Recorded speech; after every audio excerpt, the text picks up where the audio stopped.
Atos 5. Mas um certo homem chamado Ananias, com Safira, sua mulher, vendeu uma propriedade, e reteve parte do preço, sabendo também sua mulher, e levando a outra parte, a depositou aos pés dos apóstolos. Disse então Pedro a Ananias: por que encheu Satanás o teu coração, para que mentisses ao Espírito Santo e retivesses parte do preço do terreno? Enquanto possuías, não era teu, e vendido, não estava o preço em teu poder. Como, pois, formaste este desígnio em teu coração, não mentiste aos homens, mas a Deus. E Ananias, ouvindo estas palavras, caiu e expirou. E grande temor veio sobre todos os que souberam disto. Levantando-se os moços, cobriram-no e, transportando-o para fora, o sepultaram. Depois de um intervalo de cerca de 3 horas, entrou também sua mulher, sabendo o que havia acontecido. E perguntou-lhe Pedro: dize-me, vendestes portanto aquele terreno? E ela respondeu: sim, portanto. Então Pedro lhe disse: por que é que combinastes entre vós provar o Espírito do Senhor? Eis aí a porta aos pés dos que sepultaram o teu marido, e te levarão também a ti. Imediatamente ela caiu aos pés dele e expirou.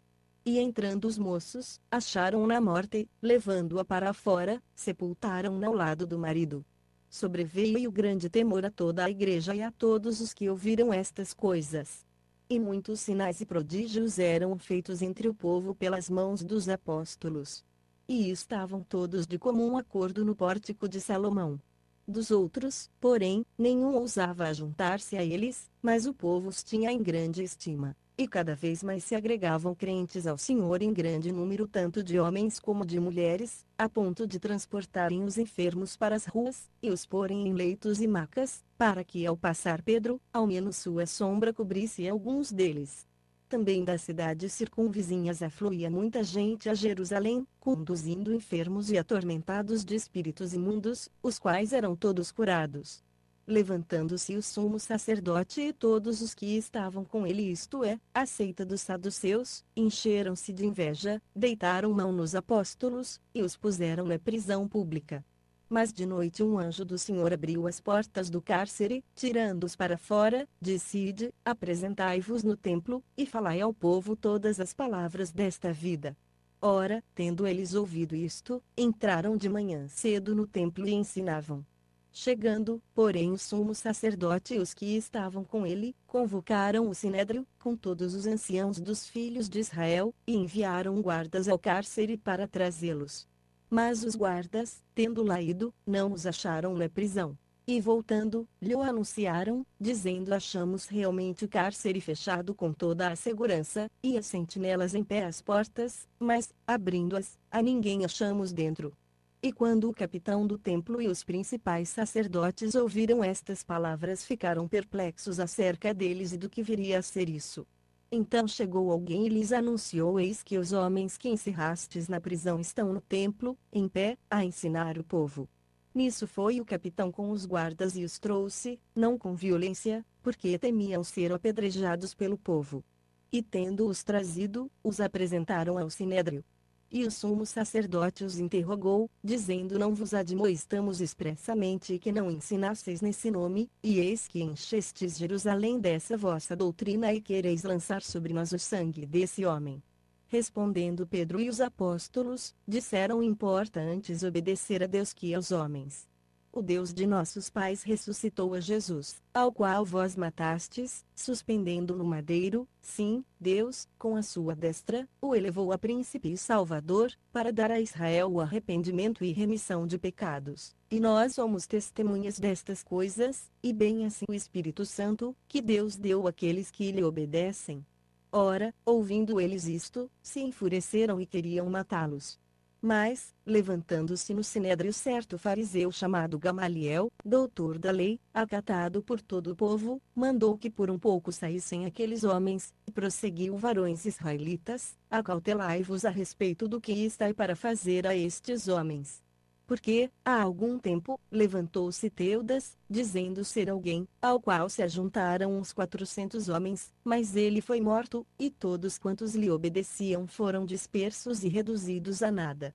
Depois dele levantou-se Judas, o galileu, nos dias do recenseamento, e levou muitos a posse, mas também este pereceu, e todos quantos lhe obedeciam foram dispersos. Agora vos digo: dai de mão a estes homens, e deixai-os, porque este conselho ou esta obra, caso seja dos homens, se desfará, mas, se é de Deus, não podereis derrotá-los, para que não sejais, porventura, achados até combatendo contra Deus. Concordaram, pois, com ele, e tendo chamado os apóstolos, açoitaram-nos e mandaram que não falassem em nome de Jesus, e o soltaram. Retiraram-se, pois, da presença do sinédrio, regozijando-se de terem sido julgados dignos de sofrer afronta pelo nome de Jesus. E todos os dias, no templo e de casa em casa, não cessavam de ensinar, e de anunciar a Jesus, o Cristo. Atos 6. Ora, naqueles dias, crescendo o número dos discípulos, houve uma murmuração dos helenistas contra os hebreus, porque as viúvas daqueles estavam sendo esquecidas na distribuição diária. E os 12, convocando a multidão dos discípulos, disseram: não é razoável que nós deixemos a palavra de Deus e sirvamos as mesas. Escolhei, pois, irmãos, dentre vós, 7 homens de boa reputação, cheios do Espírito Santo e de sabedoria, aos quais encarreguemos deste serviço. Mas nós perseveraremos na oração e no ministério da palavra. O parecer agradou a todos, elegeram a Estevão, homem cheio de fé e do Espírito Santo, Filipe, Prócoro, Nicanor, Timão, Pármenas, e Nicolau, prosélito de Antioquia, e os apresentaram perante os apóstolos. Estes, tendo orado, lhes impuseram as mãos. E divulgava-se a palavra de Deus, de sorte que se multiplicava muito o número dos discípulos em Jerusalém e muitos sacerdotes obedeciam à fé. Ora, Estevão, cheio de graça e poder, fazia prodígios e grandes sinais entre o povo. Levantaram-se, porém, alguns que eram da sinagoga chamada dos libertos, dos sireneus, dos alexandrinos, dos da Cilícia e da Ásia, e disputavam com Estevão, e não podiam resistir à sabedoria e ao espírito com que falava. Então subornaram uns homens para que dissessem tê-lo ouvido proferir palavras blasfemas contra Moisés e contra Deus.